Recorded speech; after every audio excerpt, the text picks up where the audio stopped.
আসসালামু আলাইকুম। আজকে দেখেন কত বড় একটা মুরগি মারা গেছে ভাই। এটা কালকে রাতে ঠিক ছিল, আজকে সকালে দেখছি মরা। যাক, আল্লাহ ভরসা, যেটা নসিবই ছিল না এটা নাই। আর এটা আমি ফেলে দিয়ে এখন আমি বাড়ির আমার খামারের উদ্দেশ্যে যাচ্ছি। এখন দেখছি খামারের উদ্দেশ্যে দেখতেছি আমার যেটা নতুন যে দুইটা বাচ্চা উঠছে এগুলো দেখছি আজকে উপরে বসে থাকছে। মাসাল্লাহ, কত সুন্দর লাগতেছে। একটা এগুলো হচ্ছে আমার মানে একটু সময় কাটা আর কি, বাসায় বসে থাকতে এসে আমি মুরগি পালি ওই জন্য। আর এটা আমার আরেকটা মানে যেটা সবুজ পায়খানা করতেছে ও মাসাল্লাহ আগে থেকে অনেক সুস্থ হয়েছে। ওকে আমি রাইনামাইসিনের মাইক্রোনিট খাওয়াইছিলাম, মাসাল্লাহ অনেক সুস্থ হয়েছে। আর একটা সুখবর হচ্ছে আমার খামারে আমি যে কুচি বসেছিলাম এটা হচ্ছে আমার সবচেয়ে পুরনো মুরগি।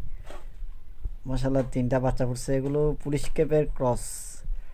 ক্রস কিনা দেখে একটু আমাকে কমেন্টে বলবেন। আর একটা হচ্ছে দুঃখের খবর, অনেকে মনে করে আমি লাখ টাকা কামাই, কিন্তু লাখ টাকা এক টাকা এখানে আমার লাভ হয় না, কারণ আমি এগুলো শখ শখ